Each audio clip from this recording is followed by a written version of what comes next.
In this Living Righteously series, today we're going to be talking about your true identity and what that really is according to Scripture. Now, this is going to be a quick video, but before we get into that, I just also wanted to quickly update everyone, especially for those who've emailed me recently. Now, if you've emailed me within the past 6 weeks or so, or within the past 2 months, and if you have not heard a response, but you've emailed me at truthunveiled77@gmail.com, please know that I have in fact received your email, but again, it's going to take me a good while before I actually respond to it because I get so many emails and I do my best to respond accordingly and actually to pay attention to each email and respond accordingly.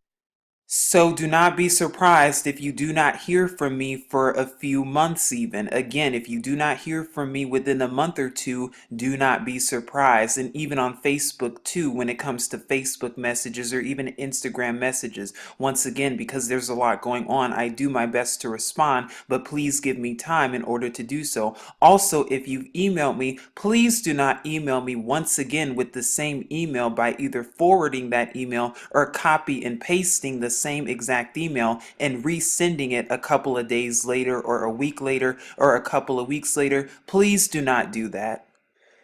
Thank you for your time and patience when it comes to that, and like I said, I will do my best to respond accordingly. Now, if you've emailed me regarding a specific question that's a scriptural question, or when it comes to like things such as the Sabbath, or when the Sabbath is, or how to keep it, or when it comes to things like the calendar or stuff like that, you can find those answers to those questions on this channel by going through some of the playlists right here. If you click on it, you can find it in playlists like Be Deceived No More, Scriptures Often Ignored.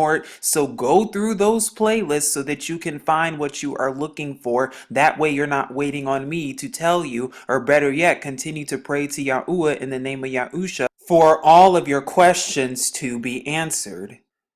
I needed to bring that up, but now that that's out of the way, going into the actual video, today we're talking about your true identity. And what this means is, once again, I know many of us are going through different things as we continue to keep the law, statutes, and commandments of Yahuwah, along with the Amunah belief of Yahusha. Of course, we're being tried through the fire. And of course, this process is not always the most fun. It's not always the most pretty, but it is definitely needed. What am I talking about when I say this is because you need to keep in mind your true identity. That's why having a relationship with our Creator is so important, by getting to know His name, of course, but then not only that, really getting into His Word, really seeking Him fervently, really studying and diligently studying and praying. Prayer for answers and for whatever it is that you need, because prayer does in fact change things, especially when you're praying in the restored name, in the name of Yahusha.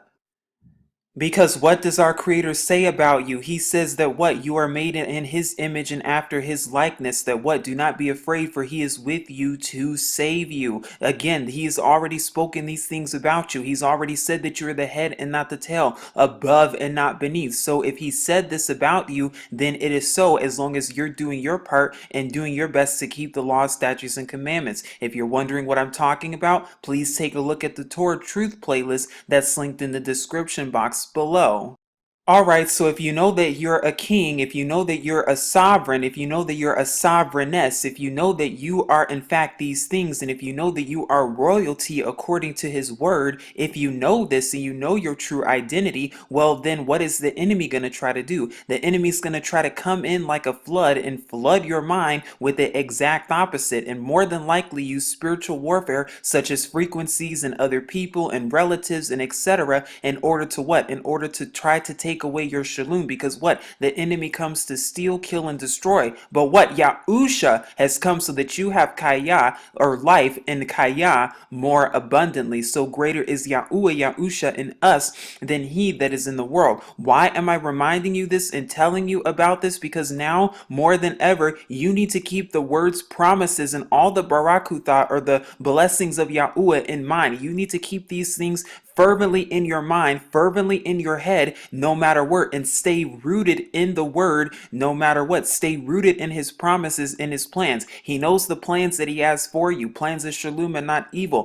plans of expectation and a bright future. So do not allow the enemy to come in and try to take that away. Do not allow the slave mentality or the enemy to remind you of slavery in certain things to make you think that you're less than when you are in fact not.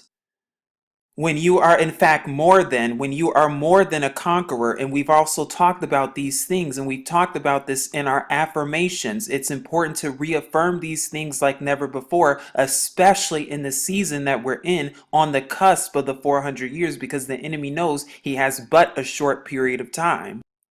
Now, what you're currently looking at is the breastplate that was worn by the Khan or the priest according to Shamuth or Exodus chapter 28, where you see the gemstone per one of the 12 tribes. And you see this important because what? We are lights of the world. So what? We are the salt of the earth. So what? We are to allow our lights to shine so brightly. Isn't it amazing how gemstones, they shine very brightly? And what the enemy wants to try to do is steal those gemstones for himself. But you cannot allow this to take place.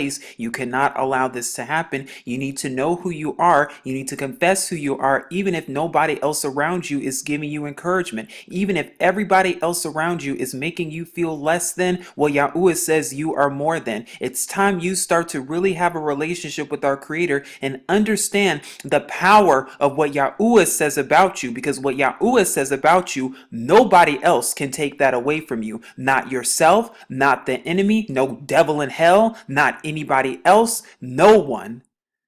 Because his word says no one shall pluck you out of his hand, and you need to know this. And when it comes to understanding and finding out your true purpose, well, again, you need to get and study in Yahuwah and continue to seek him so that he will continue to reveal to you your true purpose if he already has not, so that you can continue to make the provision to do so, because he will provide for you and make those provisions so you can do what you are called and chosen to do, because many are called but few are chosen. A practical application to look at this when it comes to scripture is actually the story of Yahusha, the story of Joseph. You notice, if you pay careful attention in the story, Yahuwah had already declared his end from the very beginning. Yahuwah had already told him what was in store for him. Yahuwah had already revealed to him what he would do and what he would be, that he would be over his brothers, that his brothers would bow down to him, and that he would be in a very kingly position. It had already been written. Everything had been written from start to finish. But what happened right after Yahuwah had given him these dreams and visions? What happened after that? He was made into a slave and he was sold into slavery. At least that's what he thought. And the very people who sold him into slavery was his own brothers, his own brethren. Wow, does that sound familiar? Do you see what this is really trying to tell you, that about what? Amunah, even despite that, even despite Yahusha, Joseph being tested like that, and even when it came to Potiphar's wife and all of that, and being tempted like that, he still overcame. And guess what?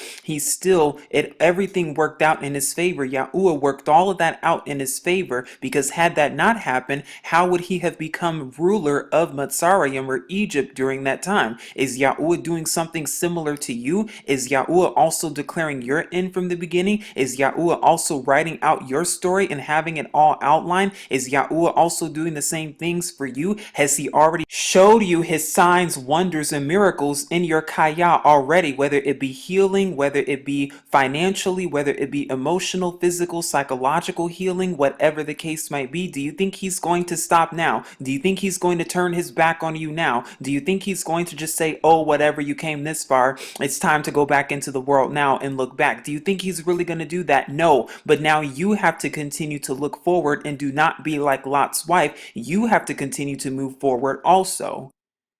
You have to also endure and hold on to the promises and hold fast to his word and understand and know that it's going to come to pass. Just like it happened with Yahusha, so also will it happen with you. Just like it happened with King David, so also will it happen with you too. Just like Yahuwah saved Jeremiah, so also is he with you to save you as well and your seed. And if you have any questions, comments or concerns or even recommendations on the scriptures, and if you would like more understanding, or if you just have any questions for me, please feel free to email me at truthunveiled77@gmail.com. Again, my email is just truthunveiled77, 2 sevens, not 3, at gmail.com. Also, if you have any questions regarding scriptures, and if you would like a recommendation of what scriptures that I use and the scriptures that I recommend, also email me at truthunveiled77@gmail.com, and make sure to put scriptures in the title of the email. If you have any questions about anything else, please be sure to email me. Prayerfully, this lesson was very helpful unto you. This is Truth Unveiled here, saying shalom.